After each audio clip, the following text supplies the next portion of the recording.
and welcome to Trending Topics. My name is Alice Davidson and thanks for tuning in. The Twitter topic of the week was #Auslog concerning the proposed changes to data retention laws in Australia. In June 2010, news first came to light of the government's plan to reform national security legislation. After a number of developments, a proposal has been created that, if passed, would see the establishment of new data retention laws, allowing law enforcement bodies easy access to detailed data regarding communications between Australian citizens. These reforms are said to be in the name of national security. However, a number of opposing groups state that it is evidently more of a threat to the security of individuals' everyday lives. With us tonight are a number of experts from both sides of the debate. Pablo Vinales, a journalist and columnist for Crikey. Natasha Moore, the founder of social media activist group Private Eyes. Liz Lee, spokesperson for the Australian Intelligence Sector. And finally, Shahida Taha, the Australian Police Commissioner. Welcome to our panel. We've been reading your tweets and are now bringing you the answers you've been waiting for. Trending Topics is live from the University of Technology, 9:35 Eastern Daylight Savings Time. Join the Twitter conversation using the #TrendingTopics that has just appeared on your screen. So our first question tonight comes from Brian Stone. I've been hearing lots of talk about how the proposed data retention laws are supposed to improve Australian security, but it just sounds like an unacceptable invasion of privacy to me. How can you justify these actions? Natasha Moore? Okay, well, Brian, I would have to say that I completely agree with you 100%, and I would very much like to hear the government's answer as to how they can justify these proposed changes. My group, Private Eyes, formed in retaliation to these proposed changes, and we don't agree with them at all. We think it is a serious invasion of Australian citizens' privacy and is a real threat to the nature of Australian democracy. Pablo, as a journalist, your perspective? Yeah, I think it's a really big issue that the government has all of a sudden come in and said, we have these proposals. I think they're rather dramatic. I think it's sort of a knee-jerk reaction where people have sort of panicked. Social media has grown really, really quickly. Online media, online security and concern about that has grown. So I think it is something that we need to sort of step back, have a look at and really think about before we implement new laws. Yeah, and from the opposing side of the debate, Liz, what's your perspective? Well, Pablo, I think the word dramatic is the wrong word to use. I think we need, the term that we are using here is necessary. The government really needs to step up, and we have been, to keep ahead of the ordinary tech-savvy criminals that are on the internet at the moment and are using sites and using our information as well against us. So it's about time the government steps in and regulates this information and utilises the information to, in terms of national security and to defend our nation. Yeah, but you see Liz there, my issue with that is that you've just mentioned criminals there, when this legislation doesn't necessarily target criminals, it targets every Australian citizen, which is likening us all to criminals, and it's just going to create this aura of suspicion and mistrust within our society, which we don't want. It's not fair that every person will lose his right to privacy if you're not going to specify who is actually going to be targeted. Yeah. And Shahida, as the police officer, what's your view on justifying the reforms? I think something that is clear is that Australia is advancing in this technological age, and as we are advancing, so too our threats to our well-being. Our law enforcement and security capabilities must keep ahead of all of these threats, terrorists, agents of espionage, and organized criminals who threaten our national security, as Liz has mentioned, and the safety of every Australian. So I think that is important that we focus on every Australian to keep every Australian safe. It's a matter of national security and not something personal. Okay. So the next question is being directed at the Australian Intelligence Officer, Liz Lee, referring to the criticisms surrounding the proposal and its apparent vague and unsubstantiated nature. So from Ryan Walsh, the government has failed to be transparent within this inquiry, falling short in defining and explaining the proposal in detail. How are we as the public supposed to trust a government whose own proposal induces confusion and mistrust? Well, I think the government's been very transparent with this issue. I mean, nothing at the moment is set in stone. This is just a proposal, and we've created discussion and debate within the government, and also within society there's been many debates about this topic. And I think this is a matter of national security, so it is at the moment within the government, and I think the government has the public's best interests at heart, and we have the intention to provide safety to each individual within the online platform. So we have done that. And the opposing side? Not at all, really. I mean, you've just said that you've been very transparent with this, when I think the exact opposite has happened. The proposal and the terms of reference, the discussion paper itself, were very vague and unspecific about who would be affected, how they would be affected, and what changes would actually be taking place. Not to mention the fact that in terms of enabling discussion within the Australian public, it's completely fallen short there. I mean, there's been little to no awareness about it, which has been one of the biggest challenges for my group in trying to raise awareness about this issue and get people involved so that they know, what the threat is to their livelihood. Yeah, in terms of transparency, absolutely not.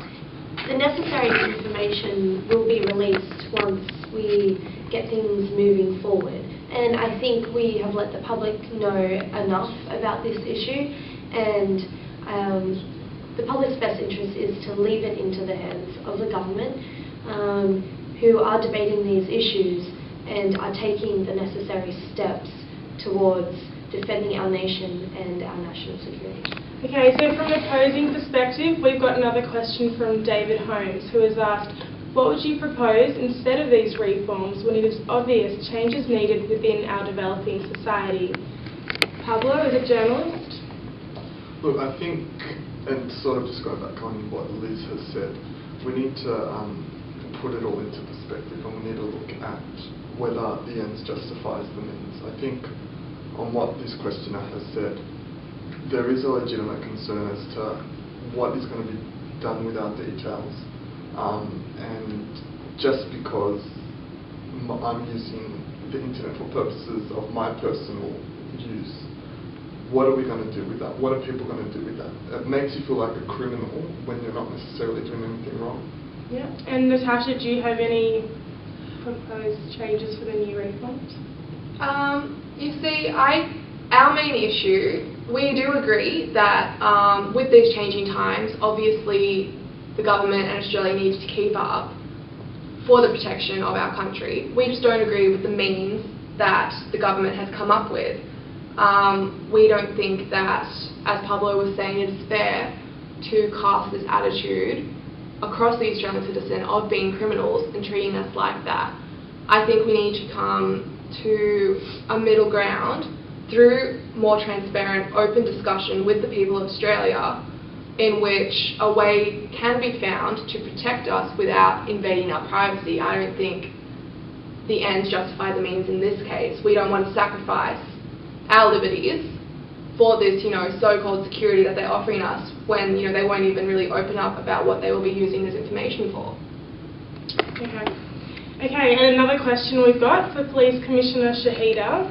Nathan Frum wants to know, how will the streamlining of warrants help the police and ASIO? Well, currently we need to apply for multiple warrants just to view any one suspect, and it is slow. These threats are advancing, so our law enforcement and intelligence agencies must be equipped with contemporary skills and technologies to not only keep up, but it is essentially keeping Australia safe in this digital media age. The creation of a single name warrant will allow intelligence agencies and law enforcement to intercept the telecommunications of a single threat across a range of platforms under one single warrant. Yes, but the current warrant system is in place not to make your job easier or anything, but to protect the rights and liberties of Australian citizens, innocent until proven guilty. This is just, again, adding to that criminalisation of the Australian public. It's only casting a dark shadow on us.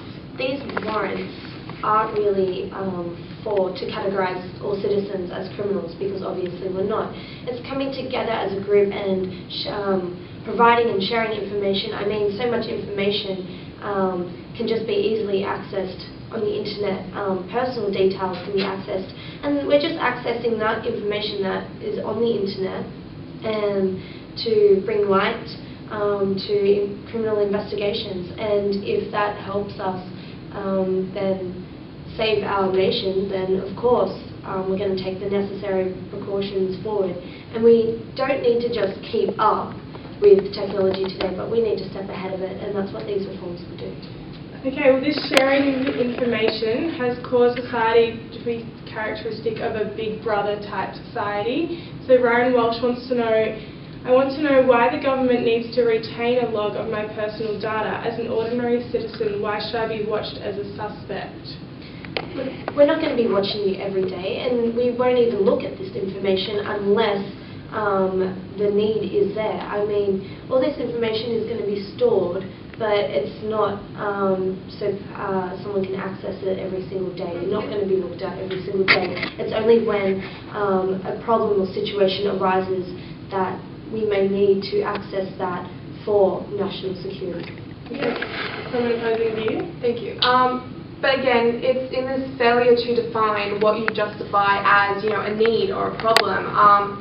These new warrants and this new system will give you access not just to people who are suspicious of criminal activity, but any third party who may have come into contact but not necessarily has been involved with them. Any third party could be targeted, their information taken advantage of, which is a serious threat again to individual liberty, and will greatly harm the current state of anonymity and protection between people who may come forward about certain stories and news in relation to our journalism department.